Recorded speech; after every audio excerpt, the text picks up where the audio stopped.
Les 10 ans du centre socio-culturel de Vitry-le-François, fêtés comme il se doit samedi dernier. La première édition du festival Bragart confirme les attentes des organisateurs. Et partons à la découverte d'un entrepreneur local avec l'entreprise Bizart à Villers-en-Lieu.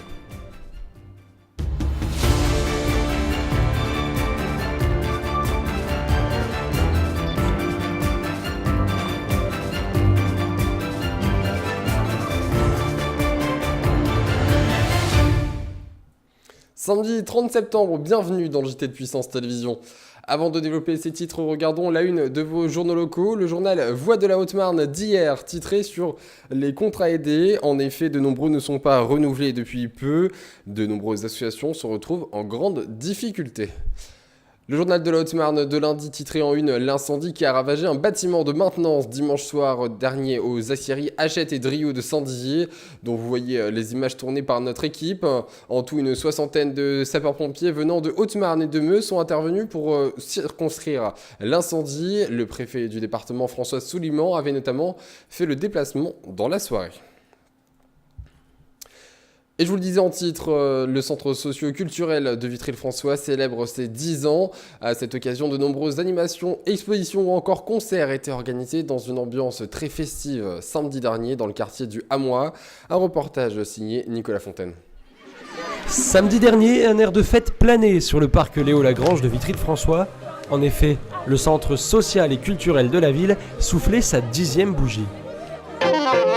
Tout au long de la journée, de nombreuses animations se sont succédées au programme spectacles de rue, concerts, cafés populaires, danse et chants, tout ça organisé par les animateurs du centre. Du coup, on a fait plein de réunions pour organiser cette journée, on a donné tous nos envies, on a fait tout ce qu'on voulait pour faire plaisir aux gens. Donc c'est nous qui avons organisé les spectacles, les activités, les chants, toutes les animations.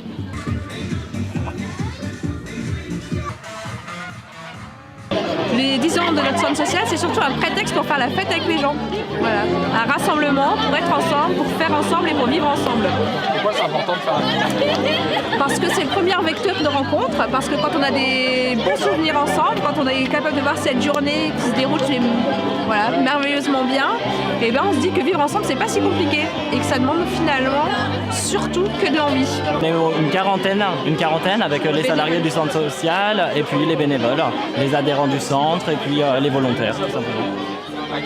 Le but du centre socio-culturel étant de favoriser le vivre ensemble et le partage, cette fête en a été largement la preuve.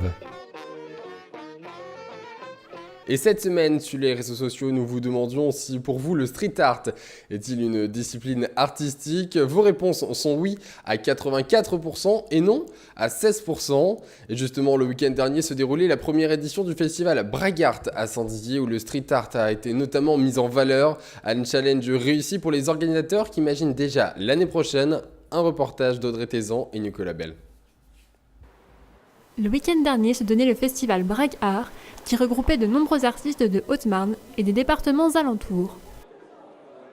L'espace Bragart 2020 accueillait une cinquantaine d'exposants qui n'hésitaient pas à renseigner les passants sur leur art. Les exposants étaient venus présenter leurs œuvres au public et effectuer quelques démonstrations, notamment de musique ou d'aquarelle.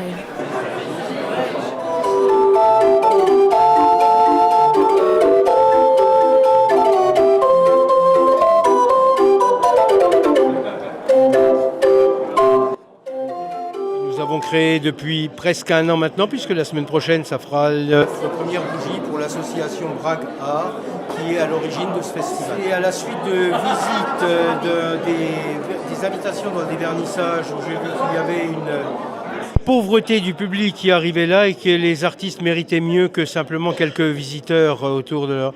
On a eu l'idée de ce festival pour les mettre en valeur. Il y a une cinquantaine d'artistes qui sont sur le domaine peinture, j'ai un peu de travail du bois, j'ai un peu de vitrail, j'ai de la photographie, j'ai une dame qui fait du travail des jouets en bois, des articles en bois pour tous les âges.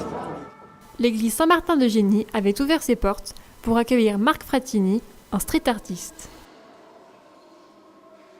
2 fresques sur film plastique ont été réalisées pour que le peintre puisse effectuer une démonstration de son art, parfois méconnu ou victime de clichés négatifs. Sur les 3 jours de fête, ce sont près de 2000 personnes qui se sont déplacées pour venir applaudir leurs artistes. Restons dans l'art et partons à la découverte d'une micro-entreprise locale créée il y a 1 an et demi. Yannick Bachors propose de la customisation de motos et de divers accessoires avec un procédé artistique innovant. Un travail de précision capturé par Sylvain Pinault, Nicolas Bell et Alison Godefroy. Bizarre, vous avez dit Bizart ?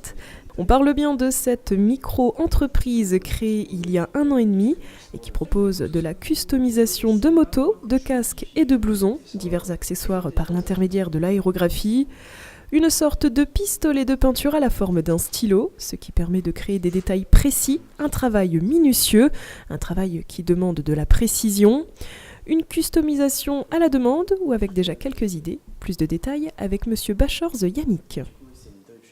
Je m'occupe de la customisation de motos essentiellement et de casques, de blousons ou divers accessoires par l'intermédiaire de l'aérographe. Combien de temps pour une création ? Quelles sont les étapes ?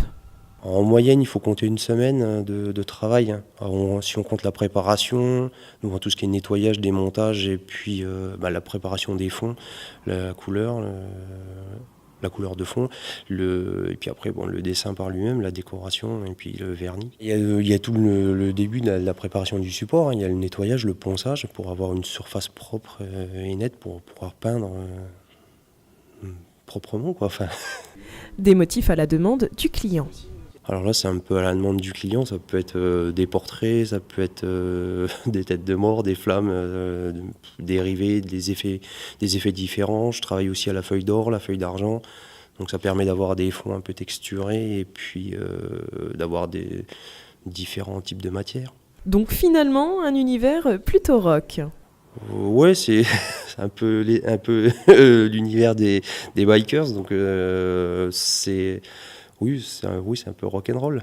Bizart, mais pourquoi ce nom ? Ça vient de mon ancien métier, j'étais mécano-avion, et on a un livret de maintenance quand on fait un dépannage sur avion, qu'on signe avec un trigramme. Et moi, c'était BZY, Bachors Yannick, et pour faire un petit jeu de mots, le BZY a été inversé en BYZ pour faire Bizart Custom Paint.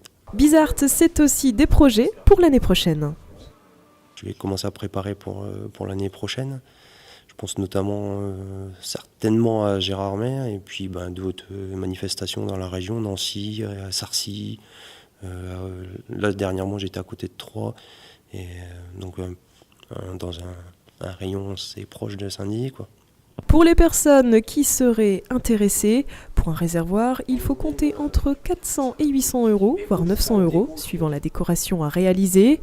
Retrouvez donc Bizart et les créations de Yannick Bachors sur son site internet bizart-custom-paint.fr ou encore sur les réseaux sociaux Bizart Custom Paint. Et c'est la fin de ce JT, merci de votre fidélité, merci aux équipes qui participent à l'élaboration de ce journal. Prochain rendez-vous avec l'info, c'est lundi dans l'essentiel de l'info. Très bon week-end à tous.